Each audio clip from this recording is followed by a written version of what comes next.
message que je vais prêcher ce matin, c'est un message qui me parle à moi en premier et que j'ai mis en pratique après l'avoir écrit sur un domaine de ma vie. Et je souhaite vraiment que ce matin, le Seigneur vous encourage et vous parle, parce qu'on va parler ce qui est pour moi le premier problème du chrétien dans sa marche chrétienne, ce qu'on appelle le problème de l'âme en fait. On va parler de l'âme et je voudrais qu'on ouvre donc la Bible ensemble dans Luc au chapitre 8. Luc chapitre 8, nous allons ce matin regarder l'exemple de Jésus et des disciples et nous allons apprendre différentes choses sur l'âme. Luc chapitre 8 et nous lisons à partir du verset 22. Alors j'ai oublié de le dire, mais il y a la garderie et le culte des enfants pour les enfants. Nous lisons donc verset 22. Un jour, Jésus monta dans une barque avec ses disciples. Il leur dit « Passons de l'autre côté du lac. » Et ils partirent. Pendant qu'ils naviguaient, Jésus s'endormit. Un tourbillon fondit sur le lac. La barque se remplissait d'eau et ils étaient en péril. Ils s'approchèrent et le réveillèrent en disant « Maître, maître, nous périssons !» S'étant réveillé, il menaça le vent et les flots qui s'apaisèrent et le calme revint. Puis il leur dit « Où est votre foi ?» Saisis de frayeur et d'étonnement, ils se dirent les uns aux autres, « Quel est donc celui-ci qui commande même au vent et à l'eau et à qui ils obéissent ?» Amen. Amen. Voilà, vous savez qu'en tant qu'être humain, nous pouvons vivre selon notre âme ou nous pouvons vivre aussi par la foi dans la parole de Dieu. Il est dit dans le Proverbe 23,7 que l'homme est comme les pensées de son âme.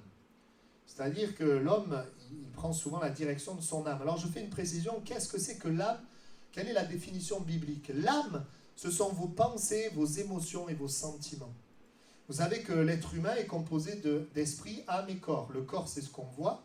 L'esprit, c'est la partie spirituelle, je dirais le sens de la foi, ce qui permet à Dieu de nous parler. Et l'âme, eh bien, ce sont nos sentiments, nos émotions et nos pensées. Voilà, ne confondez pas, la pensée n'est pas dans l'esprit, la pensée est dans l'âme. Et très souvent dans nos vies, nous vivons, oui, c'est comme ça, nous vivons selon notre âme qui est influencée par les circonstances extérieures, selon nos pensées, nos sentiments, influencés. Et donc, s'il est vrai que la Bible dit que l'homme est comme les pensées de son âme, la Bible dit aussi pour le croyant, pour celui qui a accepté Jésus, eh bien que le juste vivra par la foi. Et ce matin, j'aimerais qu'on va regarder ce texte de la tempête avec un éclairage sur l'âme, ce qui s'est passé dans l'âme des disciples et de Jésus. Premièrement, on est dans un problème, on est dans une difficulté, on est dans une tempête. Et c'est souvent dans la difficulté qu'il est difficile pour nous de faire les bons choix, de prendre les bonnes décisions. La tempête, le désert, le manque, l'impossibilité, situation de souffrance. Les disciples sont donc dans une tempête. Que se passe-t-il dans leur âme ? Eh bien, la Bible nous montre, alors il n'y a pas écrit le mot peur, ça vous le trouvez dans Matthieu 8, 26, mais on voit bien que les disciples ont peur. Les disciples sont dans la peur, Jésus le dira dans Matthieu 8, 26, « Pourquoi avez-vous peur ?» Donc on voit que dans ce temps de tempête, qu'est-ce qui se passe dans leur âme ? Il y a la peur, la crainte. Est-ce que ça nous arrive ? Ça nous arrive. Il y a la peur qui est là. Et la peur va amener une pensée que je crois que c'est Pierre va exprimer et va dire au verset 24, « Maître, maître, nous périssons. » Qu'est-ce qui se passe à ce moment-là dans son âme ? Ils ont peur et il est en train de dire à Jésus, « Maître, on est en train de mourir, on est en train de se noyer. » Et quelque part, les disciples sont vaincus par cette tempête. Et on pourrait se dire, mais y avait-il une autre solution ? Y avait-il un autre choix ? Est-ce qu'ils pouvaient faire autrement ? Eh bien oui, parce que Jésus va leur poser une question, il va leur dire « Où est votre foi ?»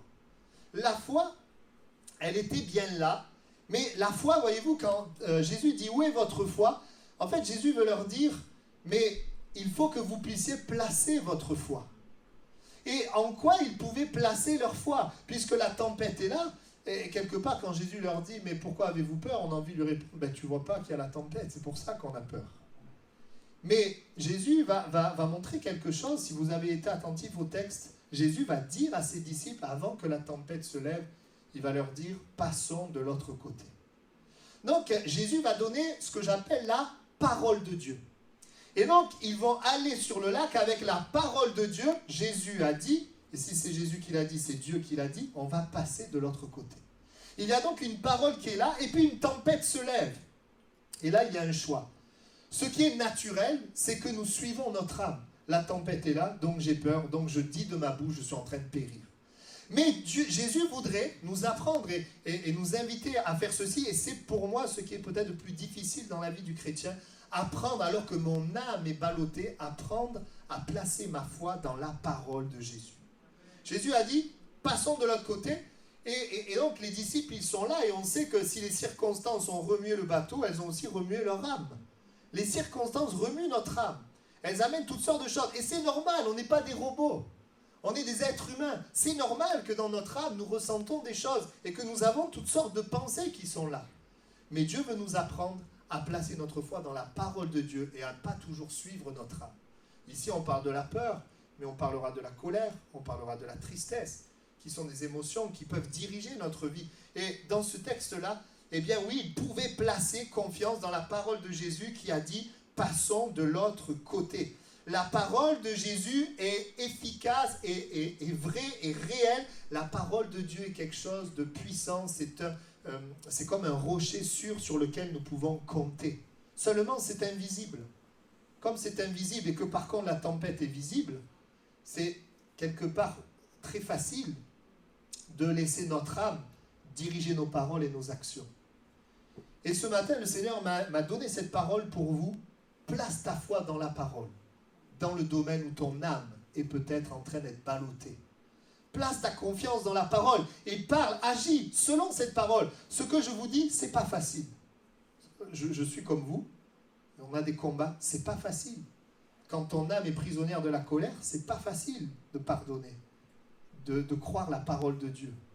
Quand ton âme est prisonnière de la tristesse, c'est pas facile d'avancer, de te lever, de persévérer. Mais écoutez bien, la Bible dit, si nous suivons notre âme, nous allons mourir. La parole de Dieu nous montre qu'elle est bonne pour nous. La parole de Dieu nous conduit sur la vie. C'est un chemin étroit, mais c'est un chemin de vie. Et nous voyons donc ces disciples qui vont être ballottés et qui vont laisser leur âme les diriger. Ils vont laisser leur âme les diriger. Maintenant, ce qui est intéressant, c'est de voir Jésus. Jésus est dans la même situation.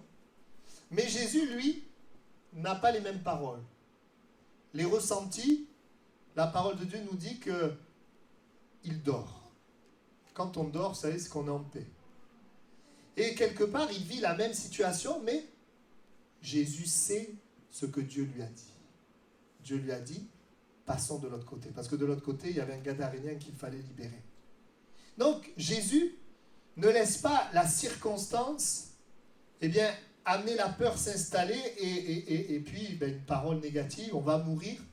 Non, Jésus demeure dans la confiance dans la parole. Et alors qu'il est dans la confiance dans la parole, cela va lui permettre de parler à la tempête. Pierre ne pouvait pas parler à la tempête parce que Pierre suivait son âme. Et quand nous suivons notre âme, nous ne pouvons pas changer les situations. Nous ne pouvons pas voir la gloire de Dieu sur nos situations. Mais quand nous nous appuyons sur la parole et que peut-être malgré ça, notre âme, elle est touchée. Ici, c'est vrai qu'on ne sait pas si Jésus est dans la peur, on ne pense pas parce qu'il reste dans la foi, mais on va voir tout à l'heure un moment où l'âme de Jésus avait des problèmes. Et que malgré ces problèmes, Jésus a pu avancer et triompher. Mais ce que je veux vous dire par là, c'est que nous pouvons nous appuyer sur la parole et quand nous nous appuyons sur la parole, nous pouvons parler à la tempête. La Bible dit, tu peux parler à la montagne et lui dire, ôte-toi de là. Et si on ne doute pas dans le cœur, ce qu'on dit arrive. Moi, je disais au premier culte, quand je lisais cette parole, je disais, oh là là, moi ça me paraît complètement au-dessus de mes moyens, quoi. Parler à la montagne, déjà les petites collines, là, bon, c'était pas facile. Mais ce qui m'a aidé, c'est que je peux parler à la montagne si je m'appuie sur ce que Dieu dit. Si je m'appuie sur la parole de Dieu, alors oui, je parle à la montagne. Et c'est comme ça qu'il n'y a pas de doute dans notre cœur. Comment faire pour parler à la montagne sans que le doute vienne dans notre cœur? Nous appuyer sur la parole de Dieu. Ils croyaient en Jésus, les disciples. Ils aimaient Jésus, mais leur foi générale, leur amour général ne les a pas aidés dans la tempête. Notre foi générale, notre amour général ne peut pas nous aider dans les moments spécifiques où nous avons besoin de faire confiance en Dieu d'une manière spécifique, dans une situation précise. Amen. Et alors cette semaine, j'ai eu un entretien avec une sœur Et je trouvais que vraiment, ce qu'elle m'a partagé tombait à pic. Et elle me disait, alors c'est Renetta, elle m'a dit que je pouvais le dire alors. Renetta m'a partagé un peu les difficultés par rapport à une de ses filles. C'est pas facile, c'est difficile. Et c'est vrai, quand on voit que c'est pas facile, on peut avoir des peurs dans l'âme, la peur de ce qui va se passer. On peut avoir aussi de la colère. Pourquoi ça se passe comme ça? Moi qui l'ai enseigné, etc. On peut avoir aussi de la tristesse parce qu'on aime nos enfants. Est-ce qu'on est humain? Est-ce que c'est normal? Oui. Oui. Mais elle me disait, malgré ça, je m'appuie sur la parole de Dieu. Elle m'a même cité le verset, alors je peux le dire, Proverbe chapitre 20, verset 7, « Le juste marche dans son intégrité, heureux ses enfants après lui. » Amen. Amen. Et j'ai dit, Renetta, j'avais rien à lui dire, à part lui dire continue. Renetta, le Seigneur est à l'œuvre. Et dans cette position où je m'appuie sur la parole, je peux parler à la montagne et déclarer au nom de Jésus que les choses changent. Amen. Et je le crois. Frères et sœurs, nous avons des combats dans le travail, dans la famille, dans notre santé, dans le service de Dieu, toutes sortes de difficultés. Et nous pouvons naturellement suivre ce qu'il y a dans notre âme. Mais nous pouvons aussi écouter Jésus qui nous dit, où est votre foi? Vous savez que la foi, si on acceptait Jésus, elle est là. La Bible dit, la foi a été transmise une fois pour toutes aux saints. Romains 3, nous avons chacun une mesure de foi. Donc Dieu nous dit, la foi que tu as, mets-la dans la parole. Place-la dans la parole. Si je ne connais pas la parole, eh bien, il suffit d'ouvrir la Bible, il suffit de prier, de lui demander. Et une fois que j'ai la parole, j'apprends à croire la parole, c'est-à-dire parler, agir selon la parole, même si dans mon âme, c'est le contraire. Et nous verrons dans quelques instants que le Saint-Esprit entre en jeu et agit. Et donc Jésus, il va rester en paix, il va calmer la tempête, et ils vont pouvoir aller de l'autre côté selon la parole de Dieu. Il n'y a personne dans ce monde qui est aussi sûr que Dieu. Personne. La parole de Dieu est sûre. Le problème, c'est que la parole de Dieu, on ne la voit pas tout de suite s'accomplir. C'est pour ça que nous sommes vainqueurs par la foi. Amen.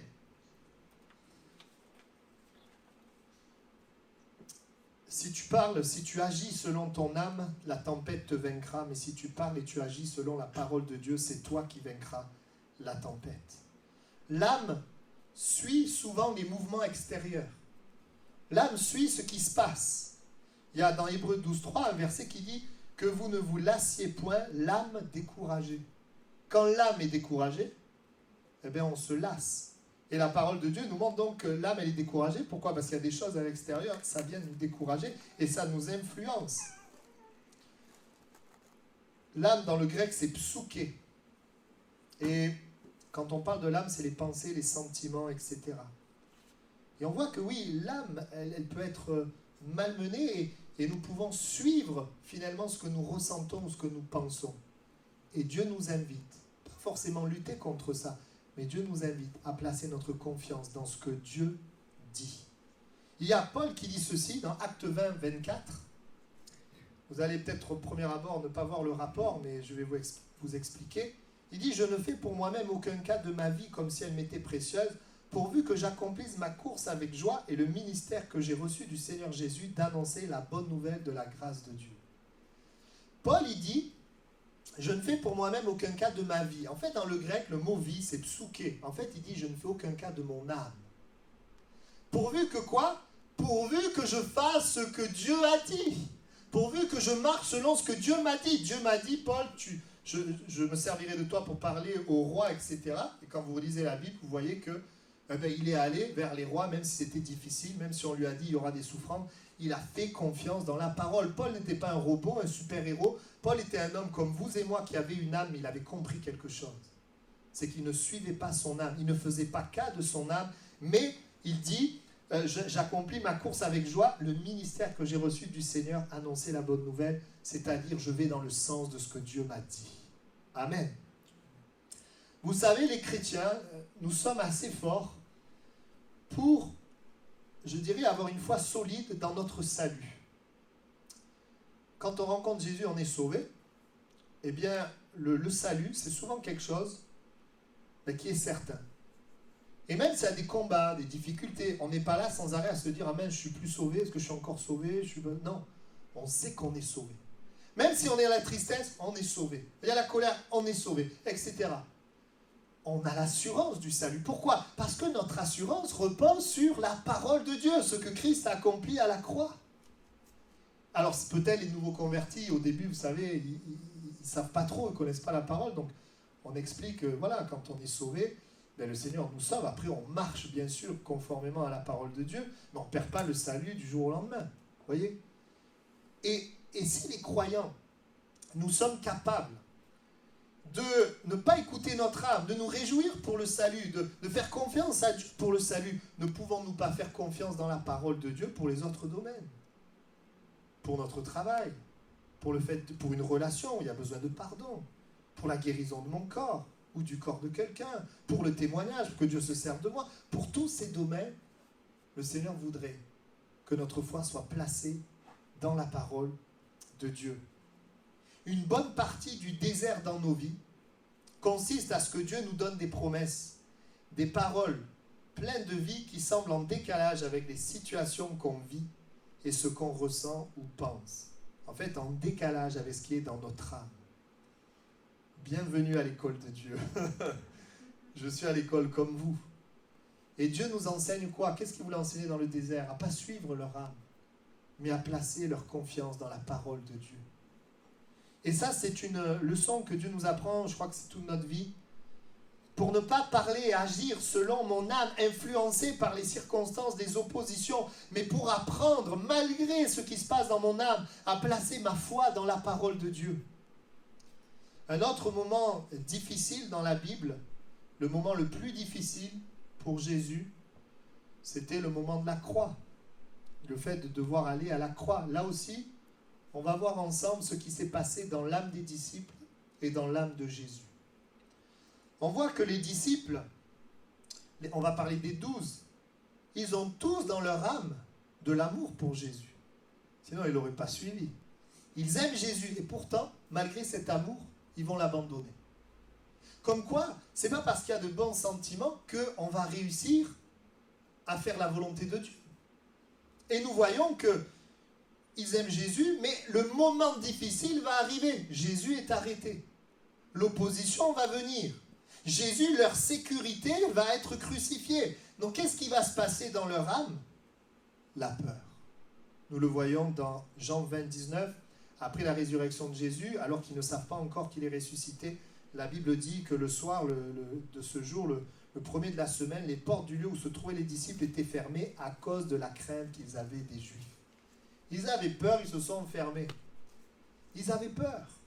Et c'est la peur, c'est la crainte qui les a amenés à laisser Jésus. Ils ont agi selon leur âme, influencés par la circonstance. Et l'amour de leur âme n'est pas venu à leur secours, parce qu'il n'y a aucune solution dans notre âme. Nous allons voir tout à l'heure que la solution vient de l'esprit. Pourquoi? Pourquoi? Est-ce que les disciples auraient pu faire autrement dans ce moment-là? Eh bien oui, ils auraient pu faire autrement, parce qu'ils n'ont pas placé confiance dans la parole de Jésus. Et on va voir ensemble qu'en fait, Jésus les avait préparés. Jésus leur avait donné une parole pour ces temps-là, mais les disciples ne se sont pas appuyés, n'ont pas placé foi, parce qu'en fait, ils n'ont pas compris. Alors, on va voir ça ensemble. Marc, chapitre 9, versets 31 à 34. Il a enseigné les disciples et leur dit, Jésus parle aux disciples, regardez ce qu'il leur dit, voilà la parole qui aurait pu les aider. Le Fils de l'homme sera livré entre les mains des hommes, ils le feront mourir, et 3 jours après qu'il aura été mis à mort, il ressuscitera. Voilà la parole qu'ils auraient eu besoin de connaître et de croire. Je vais mourir, mais je vais ressusciter. Ils n'auraient pas été vaincus par la peur. Donc Jésus leur dit ça. Mais regardez, les disciples ne comprenaient pas cette parole. Ils ne comprenaient pas. Et ils craignaient de l'interroger. C'est dommage, ils auraient mieux fait de l'interroger. De leur expliquer. Ils sont restés avec certains raisonnements. La Bible dit qu'il y avait certains disciples qui pensaient que Jésus allait amener un règne terrestre, comme un grand conquérant. Donc c'est sûr que la parole de Jésus par rapport à leur raisonnement, c'est 2 mondes différents. Ils ne l'ont pas interrogé.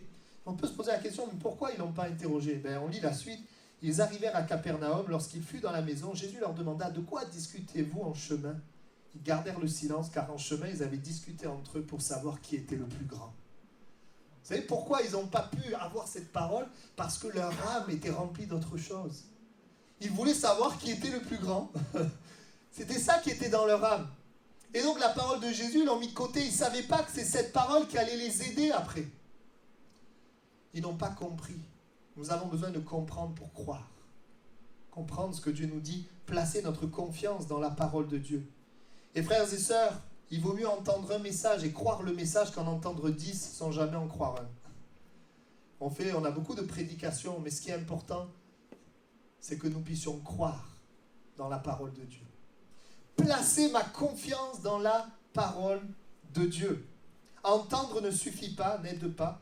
Il nous faut écouter et il nous faut croire. Amen. Ils ont suivi leur âme parce qu'ils n'avaient rien à quoi s'accrocher. Ils n'ont pas saisi que Jésus allait ressusciter. Ils n'ont pas compris. Et pour Jésus maintenant, voyons ensemble Jésus. Pour Jésus, c'est encore plus dur que les disciples. C'est lui qui doit mourir. Et regardez ce qui nous est dit. Matthieu 26, 36, 37. Là-dessus, Jésus alla avec eux dans un lieu appelé Gethsémane et il dit aux disciples, « Asseyez-vous ici pendant que je m'éloignerai pour prier. » Il prit avec lui Pierre et les 2 fils de Zébédée et il commença à éprouver de la tristesse et des angoisses. Voilà ce qu'il y avait dans l'âme de Jésus. Dans l'âme de Jésus, il y avait de la tristesse et des angoisses. Vous voyez que Jésus, il est passé par là. Mais ce qui est extraordinaire, c'est que Jésus ne va pas laisser la tristesse et ses angoisses donner la direction. La direction de ne pas aller à la croix. Mais qu'est-ce que Jésus va dire? Matthieu 26, 42. Il s'éloigna une seconde fois et pria ainsi, « Mon Père, s'il n'est pas possible que cette coupe s'éloigne sans que je la boive, mais que ta volonté soit faite. » Jésus est en train de dire, mon âme ne voudrait pas boire la coupe, mais ce que je veux, c'est ta volonté, c'est ta parole. Que ta volonté soit faite, que ta parole s'accomplisse. Et vous savez qu'un ange va venir le fortifier. Amen. Il y a un autre texte, Marc 14, 34, où Jésus dit, mon âme, psouké, est triste jusqu'à la mort. Et vous voyez que Jésus, dans son âme, ça n'allait pas. Il a quand même pris la direction de la volonté de Dieu et il a dû, quelque part, ne pas regarder à ses ressentis. Parce qu'il savait qu'il fallait mourir à la croix pour nous, pour sauver l'humanité. Et au travers de Jésus, nous apprenons que nous devons apprendre à ne pas suivre notre âme. Et il est vrai, à cause du nom de Jésus, nous pouvons souffrir dans notre âme. Nous pouvons prendre le bon chemin et quand même avoir des combats dans notre âme. Mais le Seigneur est celui qui nous permet d'être les vainqueurs et de trouver dans sa parole, en lui, la force, la paix, la joie. On en parlera dans quelques instants. Je fais une parenthèse. J'aurais pu en faire un point, mais c'est une parenthèse.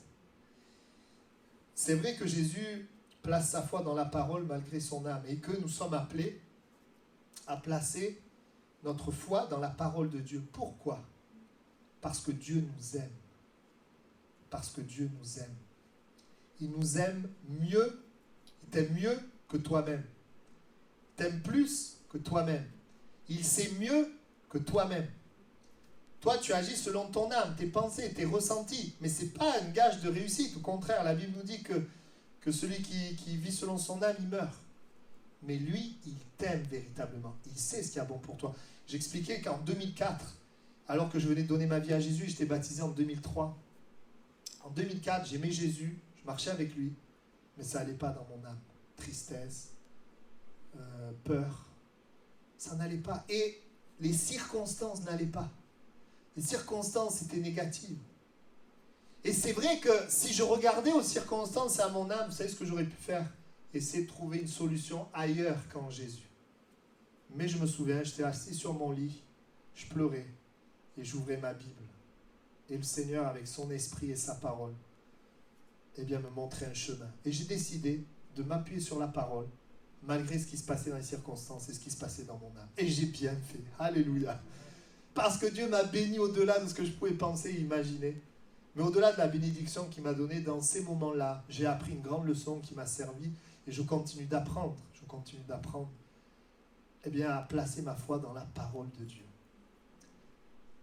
Le danger pour nous et la difficulté pour les croyants, c'est que quand nous venons à Jésus, nous avons toute une vie où nous avons vécu selon notre âme, selon certaines pensées, selon certains ressentis, et le diable le sait. Donc il sait comment nous piéger, il sait comment nous amener loin de Dieu ou dans une situation, une position de culpabilité. Mais le Seigneur, dans sa grâce, dans son amour, il s'approche de nous et il nous aide. Et on tombe, il nous relève. On tombe, il nous relève. On tombe encore, il nous relève encore. Mais il veut aussi nous enseigner pour qu'on tombe moins et pour qu'on avance. Amen. Et oui, au moment le plus difficile, bien, Jésus va garder confiance dans la parole de Dieu. Amen. Je vais avancer. Il y a des moments, vous voyez, où la parole nous dit quelque chose et votre âme vous dit autre chose. La parole te dit pardonne et ton âme te dit, t'as vu le mal qu'il t'a fait? C'est à lui de d'abord demander pardon. Ton âme te dit, non mais attends quand même, il ne va pas s'en sortir comme ça. Des pensées, des ressentis. Mais si tu écoutes la parole, si tu places foi dans la parole de Dieu, elle produit la vie. Elle produit la vie. Et il y a tellement d'exemples, des choses qui sont là, des conflits. J'ai envie de faire ce qu'il y a dans mon âme, la colère, dire des choses, et ensuite il faut ramasser les plumes. Mais si je dis Seigneur, je veux laisser cela, m'appuyer sur ta parole. Je ne veux pas agir selon ce qui se passe dans mon âme, cette colère. Je préfère me calmer. Et que tu m'aides, Seigneur, à agir comme toi tu le veux. Le psalmiste dira, mon âme, bénis l'Éternel. Il donne un ordre à son âme. Il dit, hey, mon âme, bénis l'Éternel. C'est l'esprit qui dit à l'âme, bénis l'Éternel. Ce n'est pas mon âme qui décide de faire ce qu'elle veut. Si l'âme décide de faire ce qu'elle veut, on va mourir. Je vais en parler dans quelques instants. Un autre exemple, c'est les noces de Cana. Encore une fois, une situation compliquée, des noces qui vont rater parce qu'ils n'ont plus de vin. À l'époque, c'était très, très, très important de garder le bon vin pour la fin, et là, ils n'ont plus de vin. Donc, qu'est-ce qui se passe dans l'âme des mariés? Tristesse, déception. Qu'est-ce qui se passe dans l'âme des invités? Tristesse aussi, déception, certains même des critiques. C'est ce qui se passe. Les noces sont ratées. Oui, mais Marie fait connaître le problème à Jésus. Et Jésus, qu'est-ce qu'il fait? Il donne une parole. Et quand Jésus donne une parole, tout peut changer. La parole de Dieu peut changer nos situations. Il dit, remplissez d'eau ces vases. Et il y a des gens qui sont là, mais à quoi ça sert?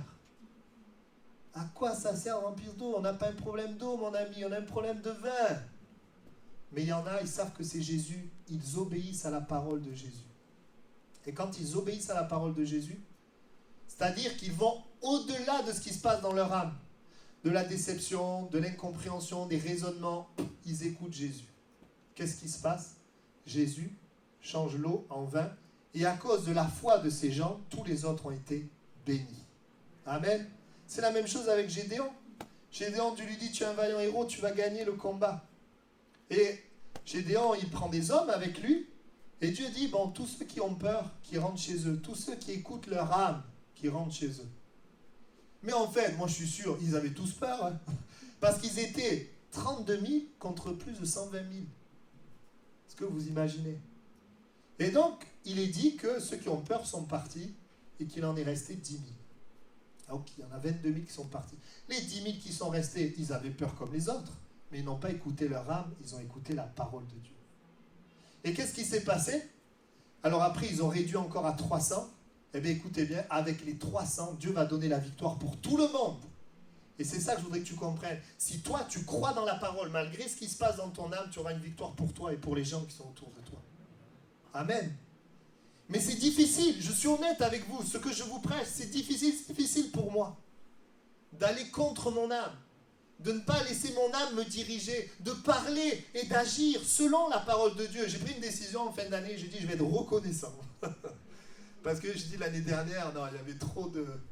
J'ai dit Seigneur, je vais compter tes bienfaits. Amen, je vous invite à le faire. Ou alors attendez de souffrir pour le faire, mais comme vous voulez. Mais je vais compter tes bienfaits. Et depuis le début janvier, tous les jours, je remercie Dieu pour quelque chose. Et je sais que je me garde dans la foi. Et je veux déclarer, chaque jour que Dieu fait, les bontés de l'Éternel se renouvellent chaque matin. Je voudrais vous montrer que le fait de croire change ce qui va se passer. Le fait de croire a amené un miracle dans Noces de Cana. Le fait de croire peut amener les tempêtes à être calmées. Mais si nous sommes là à parler selon ce que nous voyons, selon ce que notre âme ressent, eh bien nous allons être dans la défaite constamment. Et je veux que Toulousains, nous soyons un peuple qui croit dans la parole de Dieu quand l'âme est bouleversée, quand l'âme est ballottée. Et c'est ça qui fait de nous des croyants, des chrétiens qui sont forts. C'est ça, marcher selon l'esprit, vous n'accomplirez pas. Il désire la chair, ne pas marcher selon ce que nous ressentons. Amen. Je passe maintenant à une autre situation parce qu'on va voir un point supplémentaire. On est maintenant, Jésus est mort, ressuscité, il s'en va, il laisse ses disciples, ces fameux disciples qui avaient peur. Et là, les disciples, ils font quelque chose d'intelligent, ils écoutent la parole de Jésus. Jésus leur a dit, ne commencez pas à me servir maintenant, à aller partout.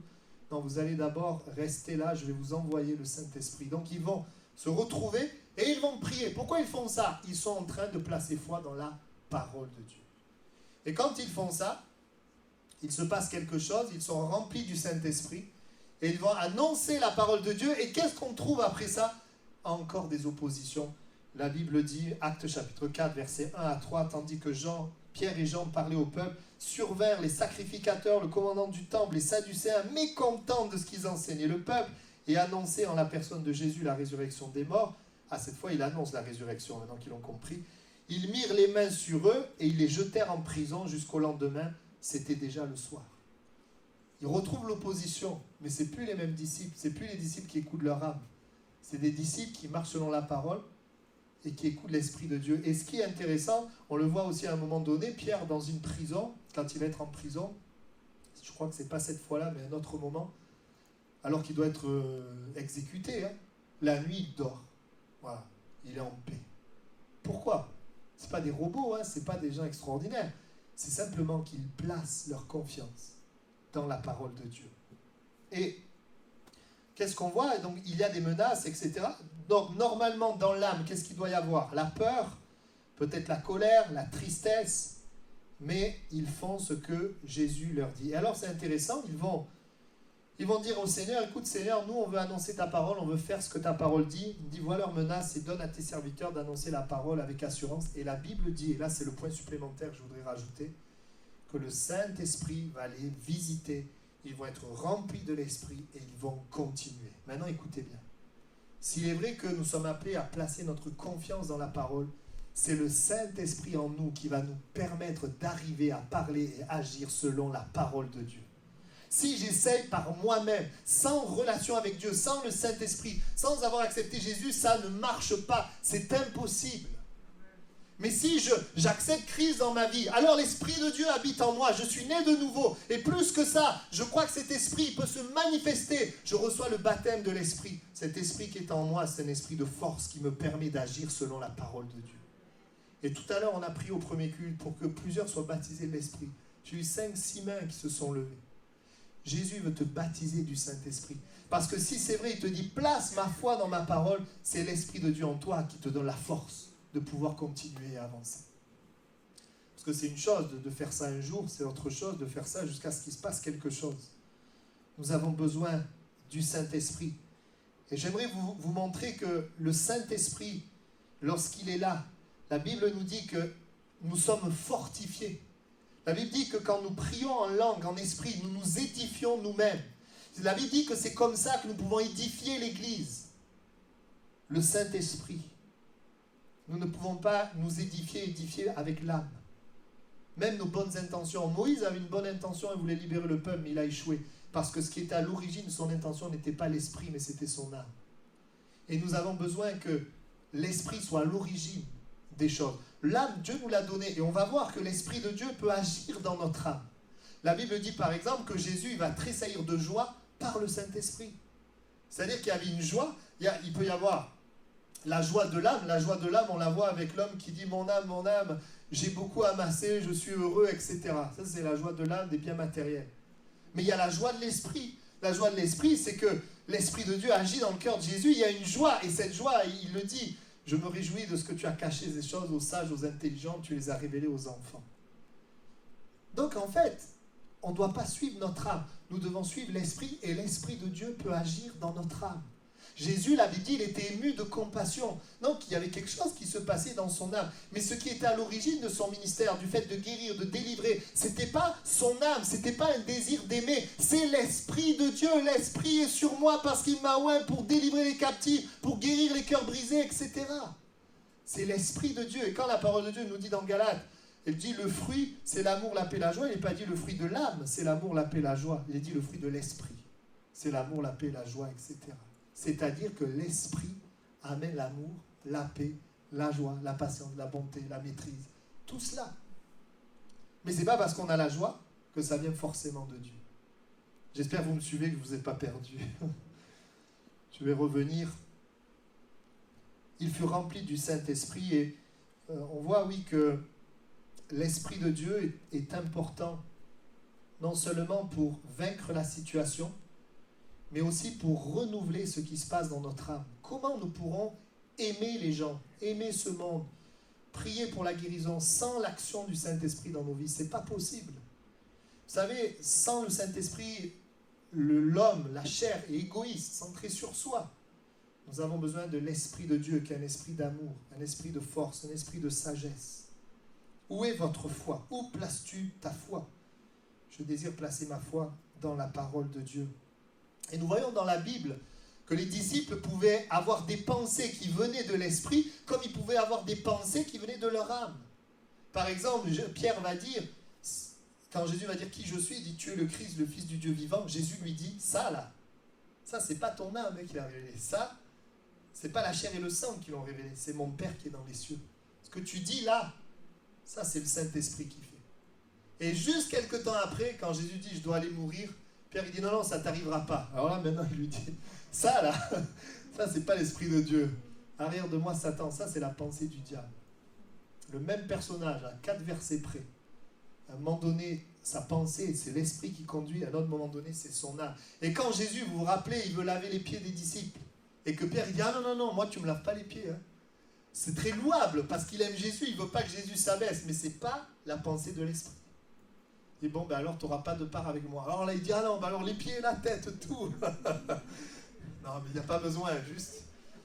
Ça, c'est parce que nous suivons notre âme. En suivant notre âme, nous passons à côté du plan de Dieu. Mais si nous allons dans le plan de Dieu, dans la parole de Dieu, Dieu nous donnera des victoires et Dieu mettra dans notre âme ce qu'il faut qu'il y ait. Amen. Gloire à Dieu. Bon, je ne vous ai pas perdu. J'aimerais vous dire, parfois notre âme est en opposition avec la volonté de Dieu. Comme Moïse qui veut libérer le peuple, il veut bien le faire, mais ce n'est pas l'Esprit de Dieu qui le conduit, il va échouer. Ce n'est pas parce qu'on fait le bien qu'on fait dans l'Esprit. On a besoin de faire, quand on fait dans l'Esprit, on fait le bien, mais ce n'est pas l'inverse. Nous avons besoin que ce qui soit à l'origine de nos actions et de nos paroles soit une relation réelle avec Dieu. Il y a donc des bonnes choses, mais qui n'ont pas comme origine l'Esprit de Dieu. Et puis il y a bien sûr toutes les mauvaises, l'irritation, l'amertume, l'incapacité, tout ça c'est des sentiments ou des pensées qu'on peut avoir. La jalousie, les déceptions, les envies, quand on a des envies, des désirs, l'orgueil, etc., etc. La honte, la culpabilité, la tristesse, la colère, il y a beaucoup de choses. Et c'est normal que notre âme connaisse plusieurs émotions et pensées. On est des êtres qui ont été créés, corps, âme, esprit. Mais ce qui est important, c'est de ne pas laisser ces choses diriger nos pensées, nos paroles. Nous sommes appelés, où est votre foi? Placez notre confiance dans la parole de Dieu. Et alors que je place ma confiance dans la parole de Dieu, le Saint-Esprit qui est en moi, il me donne la force d'aller dans ce sens. Amen. Gloire à Dieu. Il est dit que les Juifs qui ne crurent pas dans Acte 14.2, ils aigrirent les esprits, mais en fait le mot esprit c'est psouké, donc l'âme. Ils aigrirent l'âme des païens contre les frères. Vous voyez, les choses, les gens, les circonstances influencent notre âme. Pourquoi les gens ne veulent pas de Jésus? Parce qu'ils sont influencés par toutes sortes de choses. Des mensonges, des pensées, des mauvais témoignages de chrétiens. Combien j'en ai entendu ça? Comme il y a un mauvais témoignage, Dieu, je ne veux pas entendre parler. Heureusement que Dieu n'est pas comme les hommes. Mais c'est pour ça que pour nous, c'est très important de refléter Dieu. Au mieux, bien sûr, ce ne sera pas parfait, mais que ça ressemble le plus au Seigneur, qu'on puisse le refléter. Je termine avec 2 points. La parole de Dieu, j'ai parlé, c'est vrai, particulièrement de mettre notre foi dans la parole, surtout dans les moments difficiles. Mais en fait, la parole de Dieu nous invite à le faire en tout temps. Pas que dans les moments difficiles. En tout temps, le défi est de ne pas parler et agir selon notre âme, mais selon la parole de Dieu, fortifiée par l'Esprit de Dieu. Pourquoi ? Parce que c'est notre identité.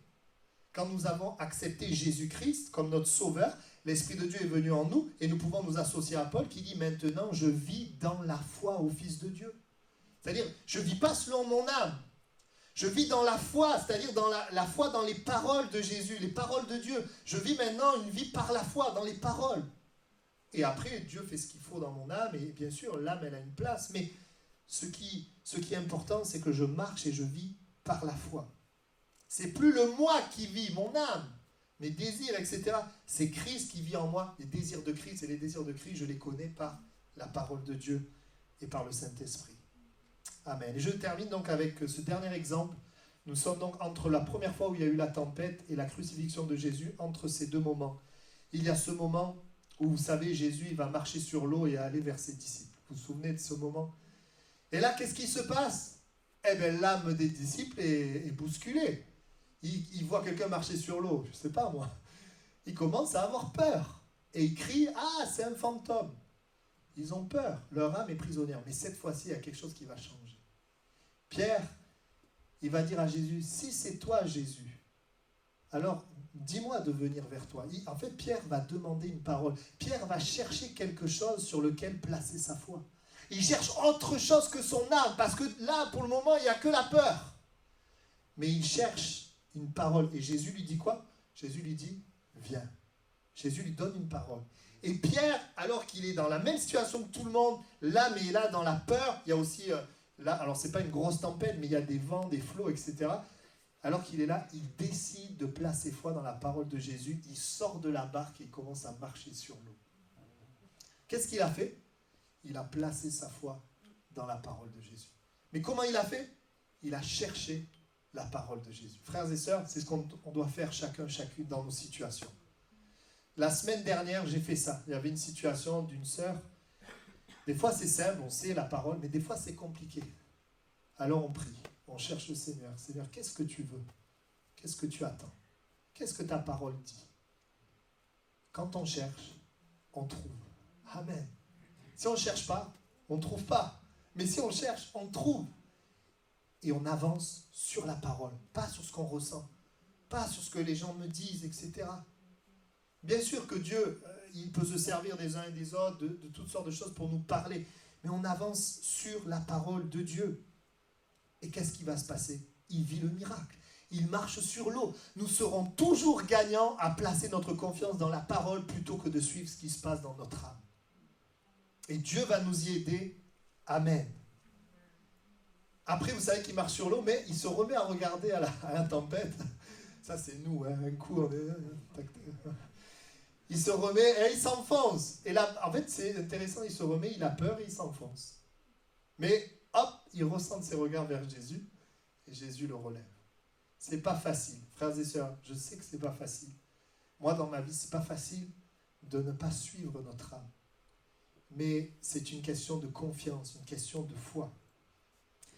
Est-ce que ce matin, tu désires placer ta foi dans la parole malgré ce que dit ton âme ? Tu verras le Saint-Esprit te fortifier et t'aider pour cela. Je voudrais qu'on incline nos têtes. Et avant de prier, il y a peut-être des personnes qui nous regardent et qui sont ici ou par Internet et qui se disent « Mais moi, c'est vrai que je vis selon mon âme et ça ne va pas du tout.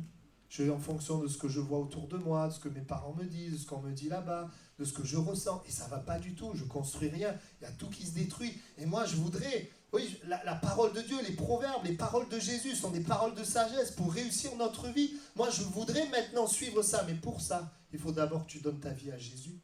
Il faut d'abord que tu viennes à Jésus parce que c'est l'Esprit de Jésus qui va te permettre de vivre ça. Et pour recevoir l'Esprit de Jésus, il faut être réconcilié avec Dieu. Et si ce matin, eh bien, tu reconnais qu'aujourd'hui, en suivant tes désirs, ton âme, tu es malheureux et que tu dis, mais je veux être réconcilié avec Dieu, je veux maintenant... eh bien, pouvoir suivre cette parole. Je veux croire dans cette parole. Je veux avoir en moi l'Esprit de Dieu qui va me permettre de vivre une autre vie. Eh bien, j'aimerais t'inviter, là où tu es, ce matin, à lever la main, à dire oui, je le désire. Est-ce qu'il y a quelqu'un qui dit, Seigneur, je le désire? Ouais, Dieu te voit. Amen. Oui, Dieu te voit aussi. Dieu vous voit. Amen.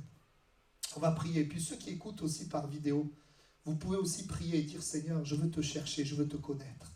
Je veux te chercher jusqu'à ce que j'ai l'assurance que ton esprit habite en moi, et tu le trouveras. Et tu verras la vie de Dieu comme tu l'as jamais connue. Moi, j'ai été fermé à l'évangile pendant des années parce que je restais avec des raisonnements jusqu'au jour où dans une réunion, j'ai connu, j'ai vécu vraiment la vie de Dieu est venue dans mon âme. Ça venait de l'Esprit de Dieu, une paix, une joie d'un autre monde que je ne connaissais pas. Et j'ai su ce jour-là que Dieu existait et qu'il n'était pas les raisonnements que je m'étais créés. Et tu peux de la même manière, en le cherchant, tu vas le trouver. Je voudrais prier pour ces deux personnes. Merci pour ces deux mains levées. Seigneur, je prie que simplement ils te donnent leur vie. Et qu'ils puissent aller, Seigneur, jusqu'au bout. Seigneur, de cette démarche de t'appartenir. Ils vont plus loin que juste un moment où tu réponds à une prière. Ils désirent que tu sois dans leur vie, avec eux. Aussi, je prie que tu pardonnes leurs péchés. Tu effaces leurs péchés. Et tu ouvres leur entendement, tu ouvres leur cœur pour qu'ils comprennent ta parole et que cette parole, elle continue de produire la vie. Tu les diriges vers le plan que tu as préparé pour eux.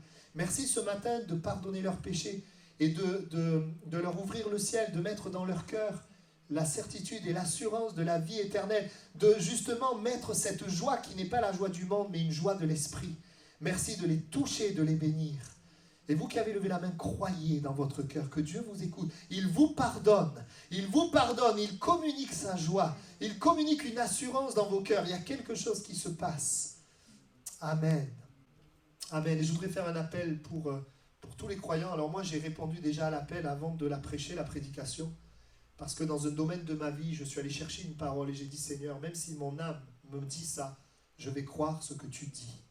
Et si tu es dans cette situation, une situation de ta vie où ton âme, elle est bouleversée, je me rappelle de cette fille, elle avait été abusée par son père, elle était vraiment dans la douleur, la souffrance. C'était tellement difficile. Mais je me souviens de ce moment où elle s'est abandonnée à Dieu, elle a fait confiance à Dieu. Elle a commencé à croire et ce moment où j'ai vu Dieu guérir son cœur, intervenir dans sa vie.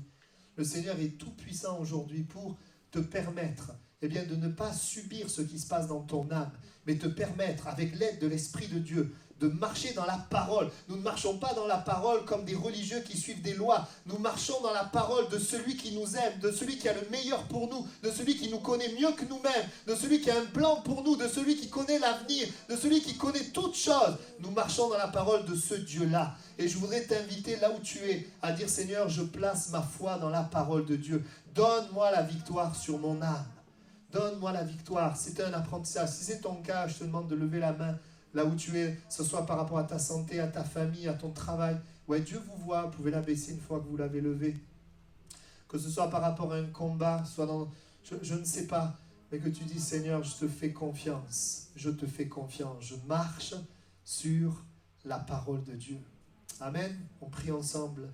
Ensemble, Seigneur, nous choisissons de ne pas laisser notre âme nous diriger. Choisissons de laisser ton esprit nous diriger. Seigneur, merci pour toutes ces mains levées.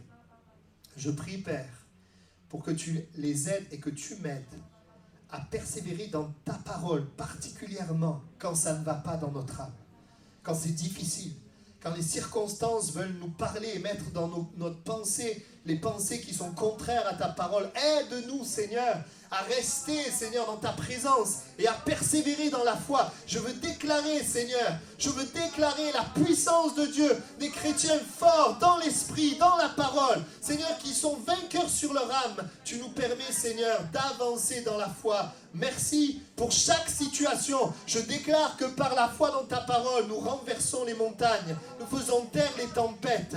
Merci pour ce que tu fais, Seigneur. Tu nous donnes une position ferme dans la proclamation de la parole, dans la reconnaissance, une position ferme dans l'obéissance à la parole de Dieu.